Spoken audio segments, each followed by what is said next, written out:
할렐루야 샬롬하고 우리 인사합니다. 할렐루야 샬롬 샬롬 샬롬 샬롬 샬롬. 하나님 사랑합니다. 여러분 주 안에서 사랑합니다. 눈이 밝아진 사건이에요. 그죠?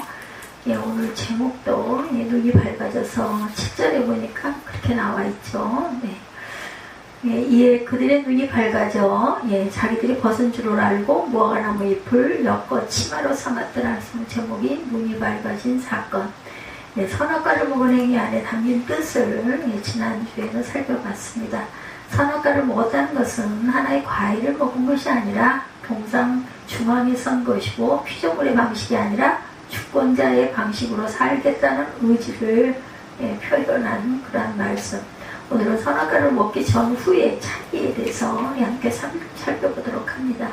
선악과를 먹기 전과 후의 차이는 엄청나죠.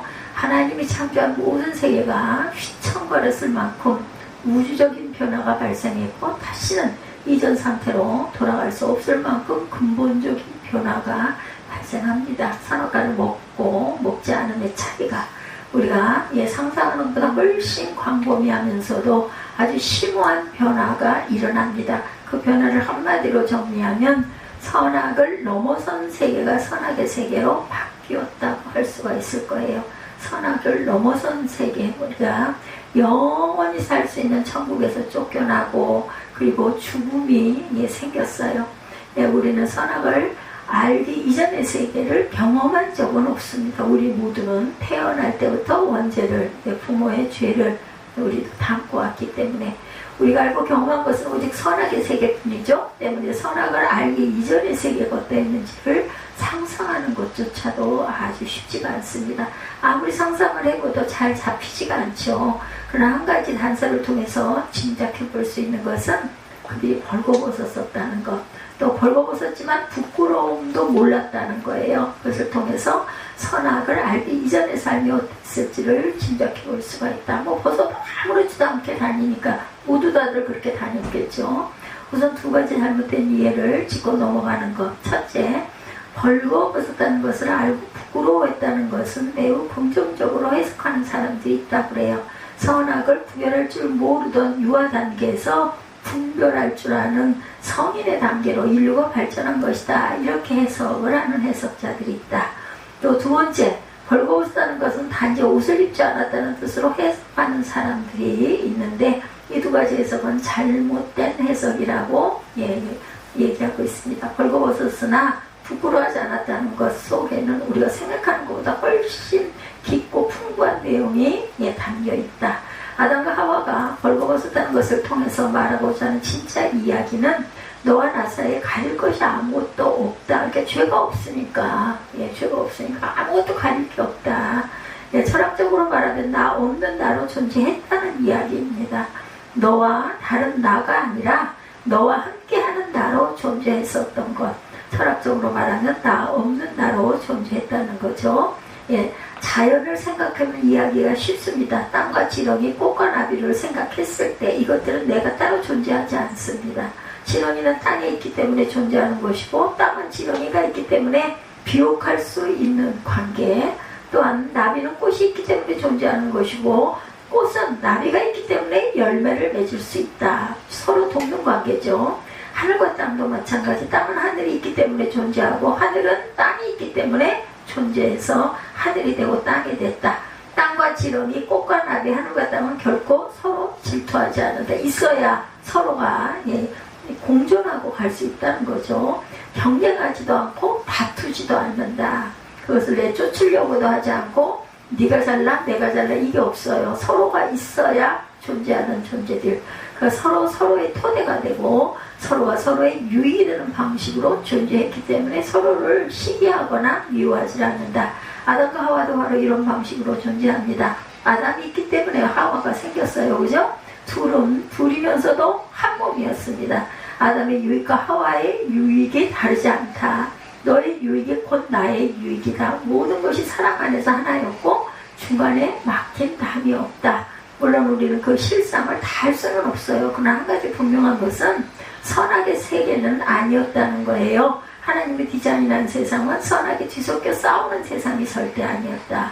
선악을 초월한 세상, 모두는 하나를 위해 존재하고 또한 하나님은 모두를 위해 존재하는 아주 공존공생하는 아름답고 복된 적이 있을 수 없는 그런 세상이었다는 것입니다. 예, 그래서 이런 그 사람 안에서 모두가 조화를 이루는 어울림의 세상이었고 인간과 자연이 존재할 수 있는 최고의 방식, 가장 완전한 방식이었다. 이것을 능가하는 존재의 방식은 있을 수도 없었다.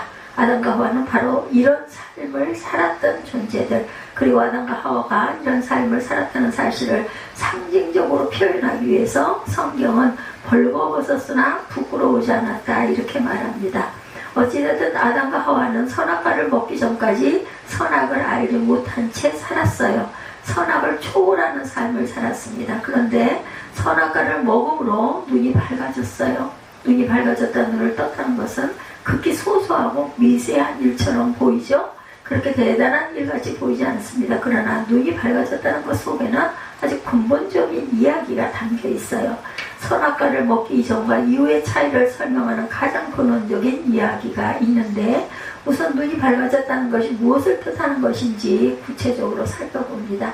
사춘기를 생각해봐요. 사춘기가 되기 전에는 남자든 여자든 이성을 이성으로 보지 않죠. 그냥 사람, 남자 여자 성별로만 봅니다.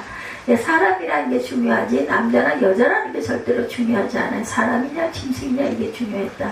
근데 사춘기가 되면 달라지죠. 사람에서 남자로, 사람에서 여자로 초점이 맞춰준다. 남녀가 구분이 되죠. 남자가 남자로 보이기 시작하고 여자가 여자로 보이기 시작했다.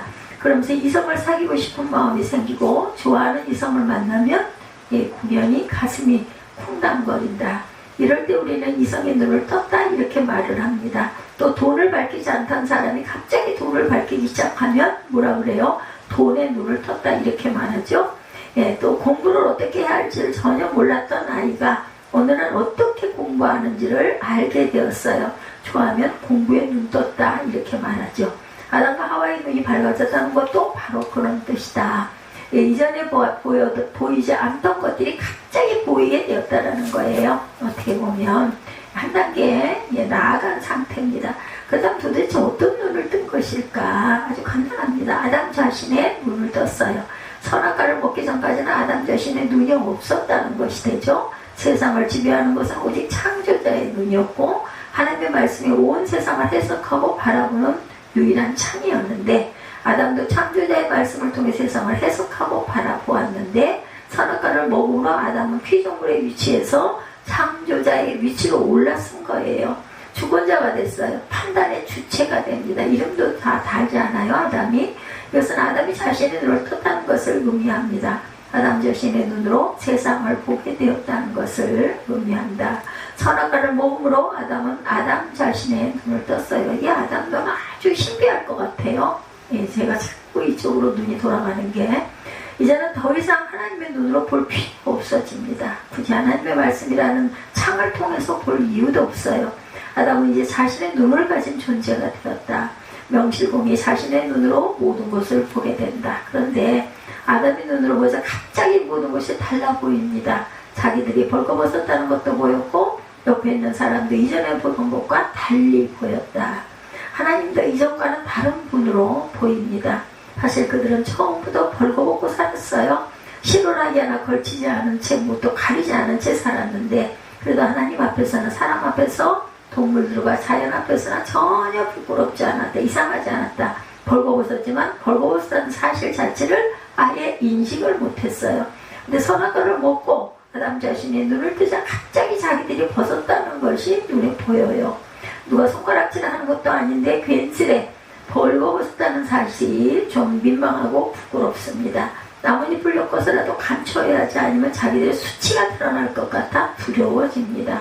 그렇다면 벌거벗은 것을 알고 부끄러워했다는 것이 말하는 것은 과연 무엇일까? 벌거벗은 것을 알고 부끄러워했다는 것은 너와 나를 보는 눈이 근본적으로 달라졌다는 것을 말합니다. 쉽게 말하면 선악과를 먹기 전까지는 나를 공격하는 너를 볼 수 없었는데, 나를 멸시하는 너, 나를 짓밟는 너, 나를 속이고 강탈하는 너, 나와 경쟁한 너를 볼 수가 없었다. 그런 너를 존재하지도 않았고 그런 너를 볼 수도 없는 눈이었는데, 그렇기 때문에 서로 긴장하거나 경계할 일도 하나도 없었어요. 그냥 무장해제한 채로 살아도 괜찮았는데 선악과를 먹고 나자 갑자기 다른 너가 보이기 시작했다는 것.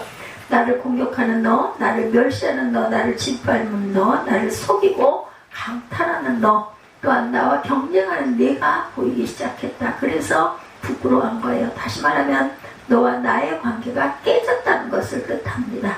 선악과를 먹기 전에 존재 방식이 깨졌다는 뜻. 서로가 경쟁하고 시기하고 질투하는 관계로 바뀌었습니다.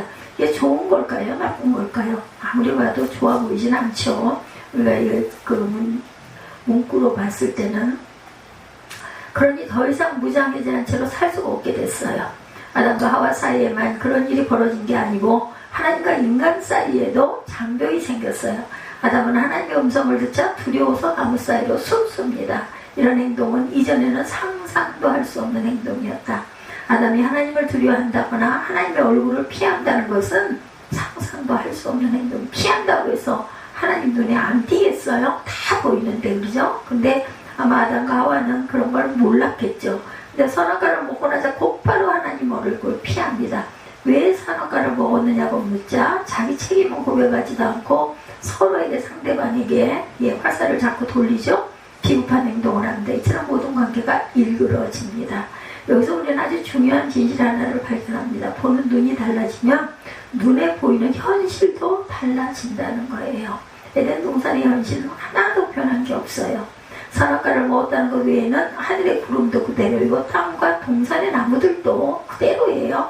그 선악과를 먹은 순간 이전에 어제와 선악과를 먹은 오늘과 달라진 게 아무것도 없어요. 실제로는 흐르는 강물, 꽃과 나비, 온갖 짐승의 뛰노음도 몸놀림도 그대로입니다. 아담과 하와의 모습도 벌거벗은 채 그대로. 변한 건 오직 하나, 하나님의 눈에서 아담 자신의 눈으로 바뀌었다는 거예요. 하나님과 똑같은 눈을 갖고 있다가 아담 자신의 눈. 그런데 보는 눈이 달라지자 어떻게 돼요? 이전에는 전혀 다른 현실의 눈이 들어옵니다. 자기들이 벗었다는 게 보였고 나와 경쟁해야 하는 뇌가 보였다. 피하고 싶은 하나님의 얼굴이 보입니다. 어떤 눈으로 보느냐가 모든 것을 좌우한다는 것. 보는 눈이 달라지면 눈앞의 현실도 이렇게 달라진다. 근데 아담과 하와는 안타깝게도 하나님의 눈을 버리고 자신의 눈을 뜨는 엄청난 모험을 합니다. 그 결과 더 이상 하나님의 눈으로 볼 수 없게 돼요. 이런 상황에서 하나님은 심판을 선포하십니다. 여자에게는 해산의 고통과 남편을 사모하고 남편의 다스림을 받아야 하는 운명을 선포하죠. 남자에게는 노동의 수고를 해야 하는 운명을 선포하고 뱀에게는 저주를 선포하게 됩니다. 각각 이제 벌의 존재들이 됐어요. 그죠? 예.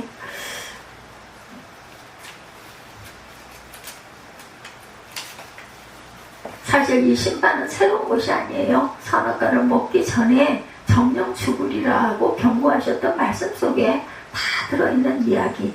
그러나 그럼에도 불구하고 하나님께서는 다시 한번 심판의 형식으로 말씀하십니다. 이제부터는 이것이 인간의 운명적 현실이라는 것을 확실하게 깨달아 알기 위해서 정령 죽으리라는 말씀을 좀 더 구체적으로 말씀하시죠. 그래 아담과 하와를 에덴 동산에서 추방시킴으로 그 사실을 못 박습니다. 이제 인간은 하나님이 선포하신 심판의 현실을 벗어날 수가 없다. 아무리 발버둥을 쳐도 결코 이 운명적 현실을 넘어설 수가 없다. 에덴으로 돌아갈 수가 없어요. 인간의 노력과 재능으로는 결코 돌아갈 수가 없다. 물론 인간은 한 번도 인간이 자초한 운명에 무릎을 꿇어본 적이 없습니다. 사람은 끊임없이 꿈꾸고 희망해 왔어요. 새로운 미래, 지금과는 다른 세상을 꿈꾸며 달려왔습니다. 창세기 3장에서 말하는 운명의 사슬을 풀어버리기 위해서 사람들은 쉽지 않고 더 나은 세상을 디자인하는 작업을 해왔어요. 그 결과 상상할 수 없는 운명의 발전을 성취한 것이죠. 민주주의라고 하는 정치체제와 찬란한 과학기술을 성취합니다. 그러나 그럼에도 불구하고 인류는 단 한 번도 창세기 3장이 말한 심판의 현실을 넘어서 본 적은 없다. 앞으로도 영원히 창세기 3장의 현실을 넘어서지 못할 것이다. 생활은 눈부시게 발전할 것이고 정치체제와 경제체제도 변화하겠지만 삶은 창세기 3장의 운명을 절대로 벗어날 수가 없다. 아무리 정치체제와 경제체제가 발전하고 과학기술이 발전한데도 우리의 삶은 선악의 수준, 죽음을 사는 수준을 넘어서지 못할 것이다. 그 이유는 인간의 눈으로 세상을 보기 때문이다. 창조자의 눈, 온 세상을 해석하고 바라보는 유일한 창인 말씀의 눈으로 보는 것이 아니라 아담의 눈, 인간의 눈으로 보기 때문이다. 아담의 눈은 선악의 눈입니다. 선악의 차원만 볼 수 있지 선악 이상의 차원을 볼 수가 없다. 이것이 선악과를 먹은 아담의 눈의 한계라는 사실이에요. 선악의 차원 이상을 보지 못하는 눈으로는 선악의 차원 이상의 삶을 살 수가 없기 때문에 사람이란 보는 눈만큼 살 수 있다는 거죠. 그래서 이거는 얘기하잖아요. 어떤 것을 이루고 싶으면 계속해서 그것을 그리고 꿈꾸라, 바라보라, 이런 이야기를 하는 것이 아마 여기에서 기인한 이야기 아닌가 싶습니다. 이는 아는 만큼 보고 보는 만큼 사람은 살게 된다. 그 그림 하나도 보는 눈이 있어야 보이죠. 그래서 뭐 그런 명화 같은 것을 많이 감상하시는 분은 그 작자의 그 의도 그런 것들이 오래 보면 볼수록 깨달아져서 자주 미술관들을 가는 분들은 그렇게 열심히 가죠. 예, 책도 읽는 눈이 있어야 읽힙니다. 음악도 들을 귀가 있어야 들리고 삶도 마찬가지다. 책도 계속해서 반복해서 그 책이 너무 감동이 되고 좋아 자꾸 보다 보면 그 의미가 자꾸 보이죠. 쉬운 얘기로 드라마도 마찬가지인 것 같더라고요. 뭐 별로 어렵지도 않고 그렇게 불편하지도 않은 그런 아주 재밌는 이런 드라마도 계속 보다 보면 작자의 뜻이 작가가 이런 뜻을 갖고 이걸 썼구나 하는 것들이 처음에는 그냥 그 줄거리만 이렇게 보고 넘어가고 특이한 그 부분들만 이렇게 보게 되는데 계속해서 보다 보면 그 속에 숨어있는 것들이 자꾸 발견되고 또 그 연기하시는 분들의 연기 속에서도 그런 것들이 감동으로 느껴지기도 해서 그래서 뭐 누구의 팬이다 이런 얘기가 생기는 건 아닐까. 선악의 눈으로는 선악의 세계들을 살 수밖에 없다. 선악에 갇힌 삶, 선악이라는 구조에 고착된 삶을 살 수밖에 없습니다. 서로 미워하고 질투하고 시기하고 빼앗고 속이고 쌓고 경쟁하고 짓밟고 죽이고 이렇게 살 수밖에 없어요. 외로움과 고독으로 꽁꽁한 가슴을 부여잡고 살 수밖에 없다. 고통으로 찢긴 영혼을 끌어안고 거친 인생길을 걸어갈 수밖에 없습니다. 내 인생만 그런 게 아니라 모든 인생이 고단하고 힘들어요. 나이가 들수록 불편이 많아질수록 사는 게 너무 힘이 들죠.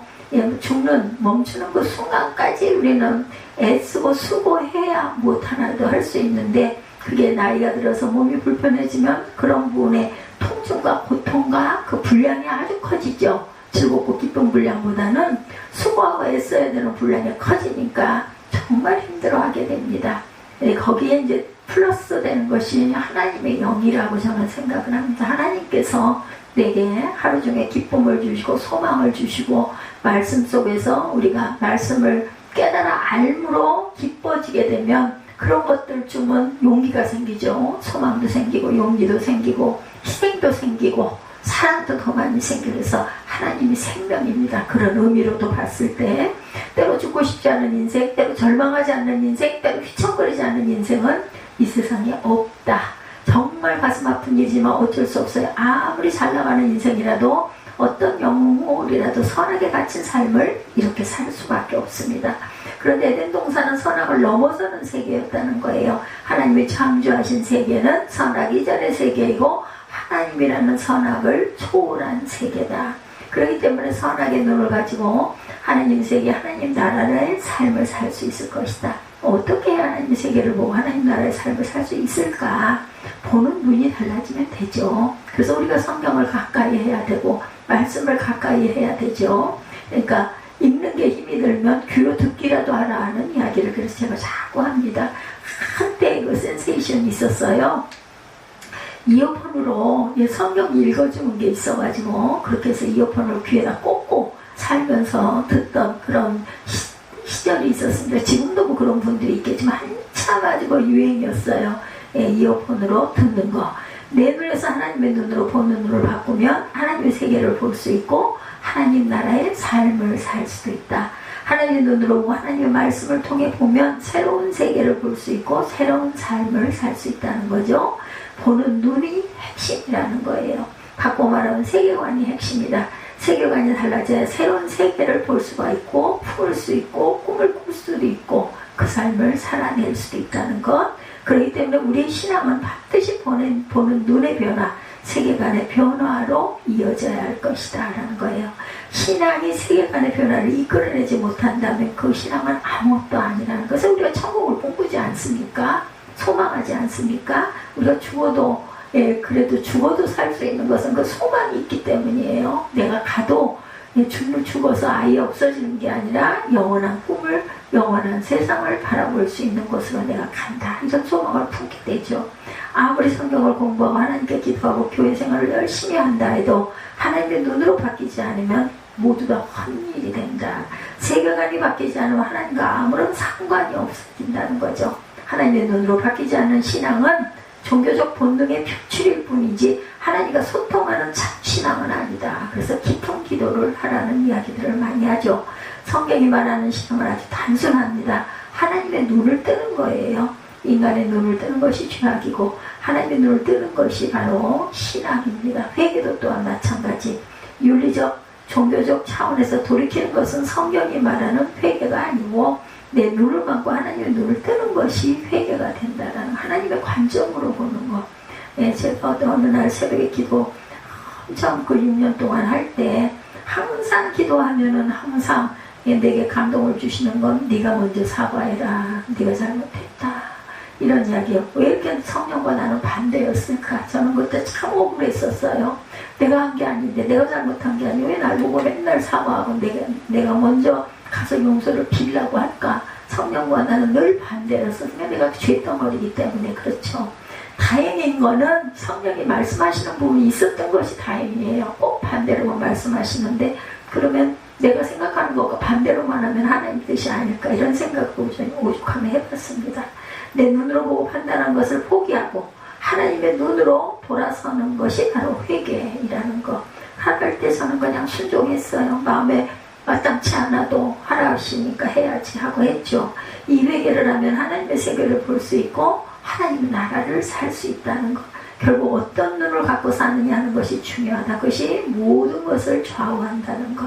여러분 어떤 눈으로 인생을 사시겠습니까? 인간의 눈으로 사시겠습니까? 아니면 하나님의 눈을 사모하며 사시겠습니까? 눈이 여러분의 삶을 결정한다는 것을 잊지 않는 저와 여러분들이 되시기를 주님의 이름으로 축복합니다. 오늘은 창세기 3장을 통해서 우리가 눈이 밝아졌다라는 내용을 우리가 풀어서 한번 묵상해 봤습니다.